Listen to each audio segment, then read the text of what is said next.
Movie की शुरुआत में हम एक जीप में 3 लोगों को बहस करते हुए देखते हैं। उनमें से एक कहता है कि वो बाकी कंपटीशन से 5 गुना ज्यादा कमाता है क्योंकि उसको हिस्ट्री की बहुत ही बारीक नॉलेज है। हमें जल्दी रियलाइज होता है कि ये लोग इलीगल काम करते हैं और ऐसा वैसा इलीगल काम नहीं, ये लोग करते हैं ग्रेव रॉबिंग। ये लोग वर्ल्ड वॉर 2 में शहीद हुए सोल्जर्स की ग्रेव्स खोद के उनमें से चीजें चुरा कर बेचते थे क्योंकि वर्ल्ड वॉर 2 के जमाने की एंटीक सामान की कीमत बहुत ज्यादा थी। अगले सीन में हम उनके बॉस बोरमैन को देखते हैं जो ऐसी ही एक इलीगल डील कर रहा था एक बहुत ही रईस क्लाइंट से। पैसा मिलते ही वो उससे पैसे को सब में बांट देता है और अगले टास्क के बारे में उन्हें बता भी देता है। यहाँ पर हमें इस गैंग के मेंबर्स के बारे में पता लगता है। बर्मैन एक टफ आदमी था जो वो ठान लेता वो करता। उसे वर्ल्ड वॉर 2 के बारे में सब कुछ पता था, मानो वो कोई एनसाइक्लोपीडिया हो। दूसरा गैंग मेंबर था द स्कल। ये एक स्किनहेड था यानी एक नाजी। इसका एक ही सपना था, एक आयरन क्रॉस हासिल करने का, जो कि हिटलर्स के फॉलोअर्स के लिए बहुत ही कीमती था। ये दिमाग से उतना तेज तो नहीं था पर यह काफी स्ट्रॉन्ग था। तीसरा आदमी था द अल्कोहल। इसको रैप पसंद था पर इसको स्कल पसंद नहीं करता था क्योंकि वो ब्लैक्स की तरह ब्रेड्स रखता था। नाजीज को सिर्फ व्हाइट लोग ही अच्छे लगते थे। लास्ट में था चूहा। रशियन में तो इसका मतलब नहीं पता पर हिंदी में होता है रैट। इसमें कोई खास बात नहीं थी। अगले दिन ये गैंग अपने अगली हिस्ट के लिए तैयार थी। जैसे ही वो ग्रेव्स की लोकेशन पर पहुंचते हैं तो वो देखते हैं कि वहां तो पहले से ही कुछ लोग ग्रेव्स को लूटने की कोशिश में लगे हुए थे। अब ये सब मिलकर उस दूसरी गैंग को मार मार कर अधमरा कर देते हैं। उन्हें वहां से भगाकर वो सब अब ग्रेव्स को खोदने में लग जाते हैं। पूरा दिन खोदने पर भी उन्हें कुछ खास नहीं मिलता। भूख लगने पर वो सब एक स्नैक ब्रेक लेते हैं पर उनके लंच पर तो पहले ही किसी ने अपना हाथ साफ कर दिया था। ये और कोई नहीं बल्कि स्कल था। बर्मैन को इससे बहुत गुस्सा आता है और वो स्कल और अल्कोहल को खाना लाने भेज देता है एज अ पनिशमेंट। और तो और बर्मैन स्कल को उस दिन के पैसे भी नहीं देने वाला था। रास्ते में अल्कोहल को अकेला पाकर स्कल उसे मारता है और उसके ब्रेड्स भी काट देता है। वो अब खाना और वोडका लेकर वापस आते हैं। अल्कोहल की नई हेयर स्टाइल देखकर सब उस पर हंसने लगते हैं। खाना खाकर ये गैंग वापस खुदाई में लग जाते हैं और इस बार उन्हें एक सुरंग मिलती है। अंदर जाने पर उन्हें एक सीक्रेट बंकर मिलता है जिसमें 6 कंकाल थे और एक तिजोरी भी। इनके अलावा उन्हें एक गन और एक घड़ी भी मिलती है जो वर्ल्ड वॉर 2 के जमाने की थी। बर्मैन को वहां कुछ डॉक्यूमेंट्स भी मिलते हैं। वही बाकी लोग उन्हें मिले स्कल्स को शूट करने का गेम खेलने लगते हैं कि तभी वहां पर एक बूढ़ी औरत आ जाती है। वो औरत कहती है कि उसका बेटा भी इसी जगह मरा था और उसका सिगरेट केस यहीं कहीं खो गया। क्या वो लोग उसे उसके बेटे का सिगरेट केस ढूंढने में मदद कर सकते हैं?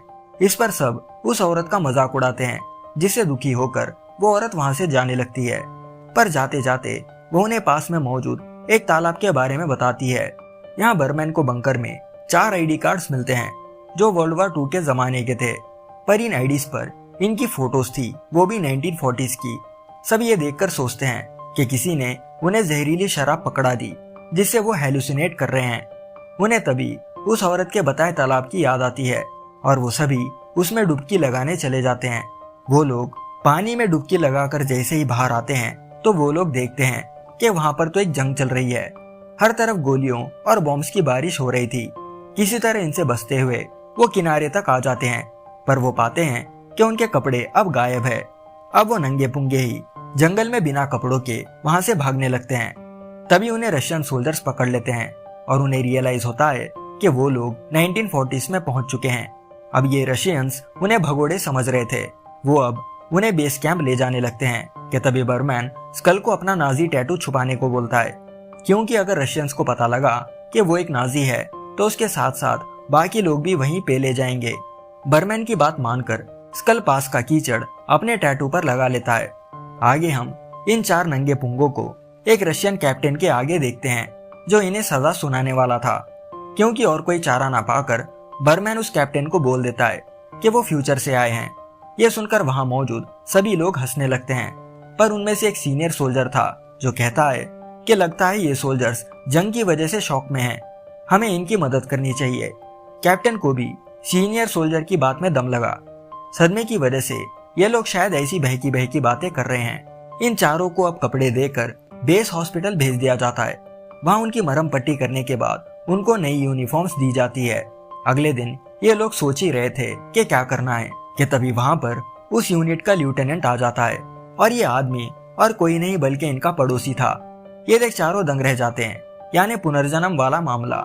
स्कल और ये एक ही स्कूल में पढ़े थे और एक ही जगह इन्होंने मार्शल आर्ट्स भी सीखी थी, पर इस दुनिया में इनका रिश्ता कुछ और ही था। यहाँ पर स्कल इसका सबऑर्डिनेट है।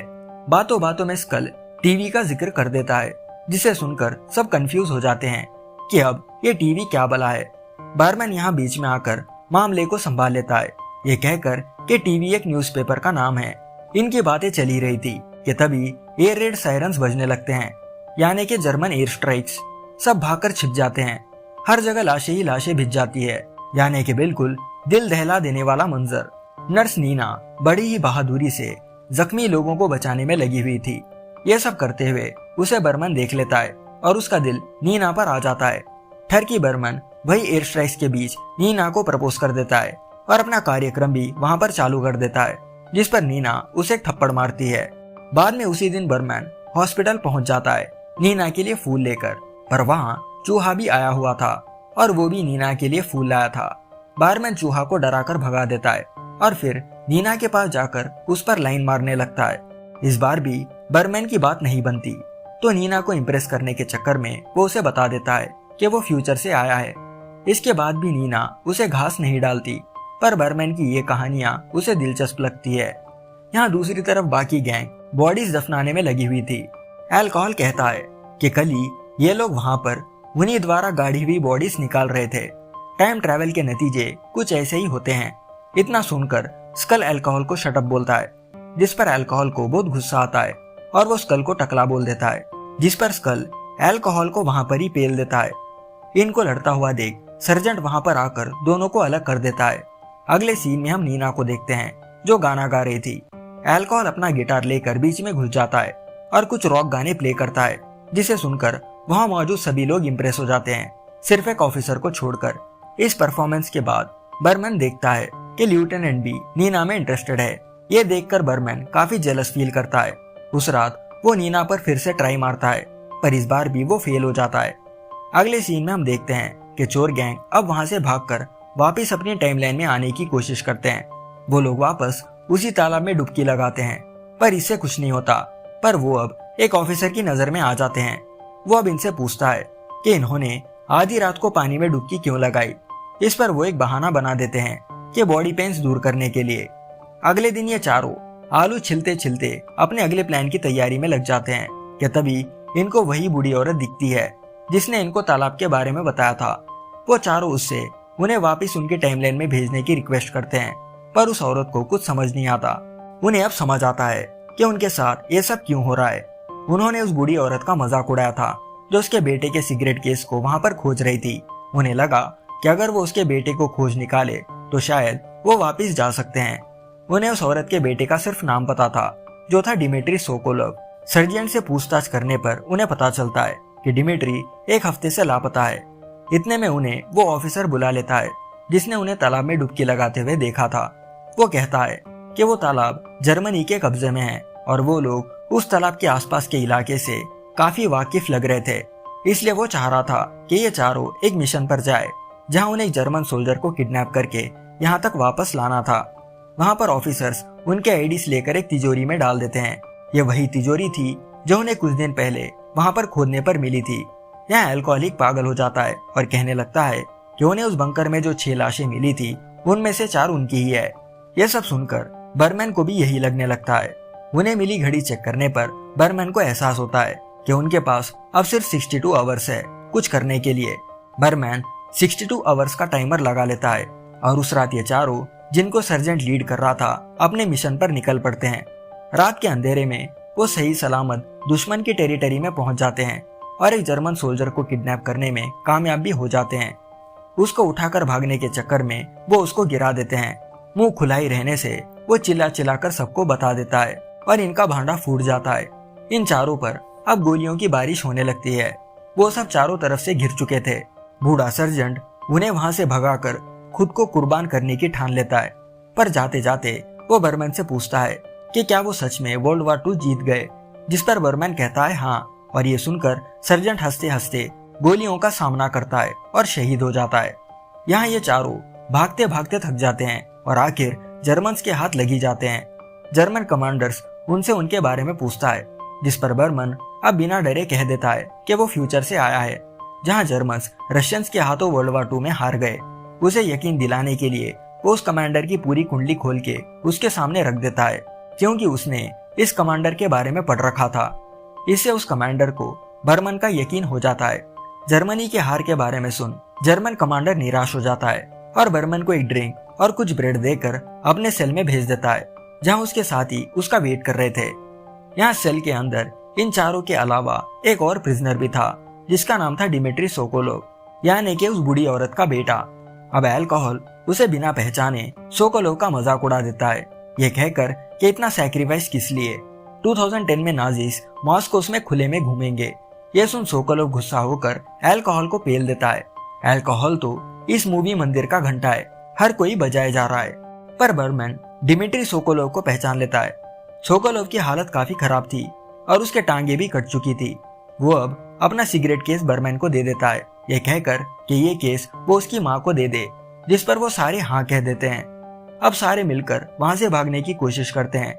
डिमिट्री उन्हें बताता है कि उसने एक सुरंग खोद रखी है, पर उसकी इतनी बुरी हालत होने के कारण वो उनके साथ नहीं आ सकता। डिमिट्री का सिगरेट केस लेकर वो चारों वहां से निकलने लगते हैं कि तभी अल्कोहल खांसने लगता है। डिमिट्री गार्ड्स का ध्यान अपनी तरफ खींच लेता है ताकि उन्हें भागने का मौका मिले, और वो इसमें मारा जाता है। इतने में इन चारों को भागने का मौका मिल जाता है और वो वापस लौटने में कामयाब हो जाते हैं। सर्जेंट की मौत के बारे में सुन सबको बहुत बुरा लगता है और इन चारों को डांट भी पड़ती है कि वो लोग उनके सर्जेंट को नहीं बचा पाए। नीना जब पाती है कि बर्मन ठीक है तो उसकी खुशी का ठिकाना नहीं रहता और इस बार बर्मन का काम बन जाता है। पर चूहा इससे खुश नहीं था और इसे बर्मन और चूहा के बीच एक फाइट हो जाती है, जो लेफ्टिनेंट देख लेता है और उन दोनों को सॉलिटरी कन्फाइनमेंट में डाल देता है। नीना लेफ्टिनेंट से बर्मन को छोड़ने की रिक्वेस्ट करती है, जिसे वो मना कर देता है। लेफ्टिनेंट चूहा को तो छोड़ने के लिए मान जाता है, पर बर्मन को छोड़ने के लिए नहीं, क्योंकि लेफ्टिनेंट भी नीना को पसंद करता था और वो अब बर्मन से जलने लगा था। यहाँ पर ये तीनों दोस्त आपस में डिसाइड करते हैं कि उन्हें अब क्या करना चाहिए। स्कल और चूहा यहीं रुककर फाइट करने का डिसाइड करते हैं। हालांकि बर्मन और चूहा की लड़ाई हो चुकी थी, पर अल्कोहल वहां से भागने की बातें करने लगा, जिस पर स्कल और चूहा दोनों भी राजी नहीं हुए। ये देख अल्कोहल अकेले ही वहां से भागने लगता है और सीधा तालाब की तरफ बढ़ता है, जिस पर स्कल कहता है कि सिगरेट केस तो बर्मन के पास है, तो तू तालाब पर जाकर क्या करेगा। अगले दिन जर्मन्स अटैक करने वाले थे और बर्मन को फाइट करने के लिए रिलीज कर दिया जाता है। अब ये तीनों ने भागने के बजाय वहीं रुककर रशिया को डिफेंड करने का फैसला किया। अटैक होते ही ये तीनों बहादुरी से लड़ते हैं। चूहा, जिसे सब डरपोक कहते थे, वो भी अपने डर का सामना करते हुए बड़े बहादुरी से लड़ता है। वही अल्कोहल फिर घंटे की तरह कभी यहाँ बच जाता तो कभी वहां पर, कभी जर्मन्स के हाथों तो कभी रशियंस के हाथों। क्या सोल्जर बनेगा रे तू।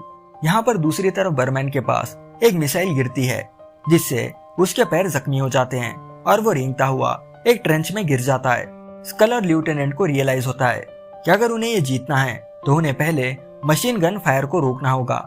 यह कहकर लेफ्टिनेंट स्कल को ग्रेनेड्स दे देता है, पर स्कल ऐसा करने से मना कर देता है, क्योंकि ऐसा करना खुदकुशी होगी। पर तब लेफ्टिनेंट उसे मौके की नजाकत समझाता है। इतने में ही चूहा वहां पर आ जाता है। चूहा को देख स्कल को भी हिम्मत आती है और वो दोनों इस मिशन के लिए राजी हो जाते हैं। यहाँ नीना भी बर्मन के पास आ जाती है और उसकी मरहम पट्टी करके बाकी सोल्जर्स के पास जाने लगती है, बर्मन से यह प्रॉमिस करके कि वो जल्द लौटेगी। बर्मन किसी तरह रेंगता हुआ ट्रेन से बाहर आता है तो पाता है कि नीना एक सोल्जर को उसी बंकर में ले जा रही है जहाँ उन्हें वो स्केलेटन्स मिले थे। बर्मन चिल्लाने लगता है कि नीना ऐसा ना करे। बैटल के शोर से नीना को कुछ सुनाई नहीं देता। तभी नीना की मदद करने वहाँ 4 और सोल्जर्स आ जाते हैं, जो जख्मी सोल्जर को उस बंकर में ले जाते हैं। और यहाँ पर बर्मन चीखता रह जाता है। उनके बंकर में जाते ही बर्मन अपनी वॉच चेक करता है और पाता है कि टाइम हो चुका है। टाइमर खत्म होते ही बंकर एक बड़े से एक्सप्लोजन में फट जाता है और सब मारे जाते हैं, यहाँ तक कि नीना भी। बर्मन गुस्से में आकर फाइट करता है और ये चारों मिलकर उस मशीन गन पोस्ट को उड़ाने में कामयाब हो जाते हैं। इसी बीच चूहा के सीने में गोली लग जाती है। इस बार अल्कोहल भी बिना कायरता दिखाए चूहा को उठाकर तालाब की तरफ भागता है इस बार जब वो अपने देश की आजादी की कीमत समझता है तो तालाब का जादू भी काम कर जाता है और अपनी गलती का एहसास होते ही वो प्रेजेंट में जाग जाते हैं। सभी ठीक थे, पर उन्हें वहां से गए हुए कुछ ही मिनट हुए थे। हालांकि उन्होंने पास्ट में कई हफ्ते गुजारे। स्कल खुद से शर्मिंदा होकर अपने नाजी टैटू को एक तेज पत्थर से मिटा देता है। वही बर्मैन के हाथ में एक पैकेट होता है जिसे खोलने पर उसमें नीना की फोटो थी। अगले दिन ये चारों दोस्त मॉस्को में घूम ही रहे होते हैं कि तभी उनकी नजर कुछ नाजीज पर पड़ती है। पर अब इन चारों ने उनकी धुलाई करने का डिसाइड कर लिया था और इसी के साथ ये बढ़िया मूवी यहाँ पर खत्म हो जाती है। तो दोस्तों, आपको ये टाइम ट्रेवल मूवी कैसी लगी? अगर वीडियो अच्छा लगा है तो एक लाइक और एक कमेंट ड्रॉप करना मत भूलना। और अगर आप चैनल पर नए हो तो प्लीज सब्सक्राइब करना मत भूलना। तो चलिए दोस्तों, अब मिलते हैं अगले वीडियो में। Thanks for watching.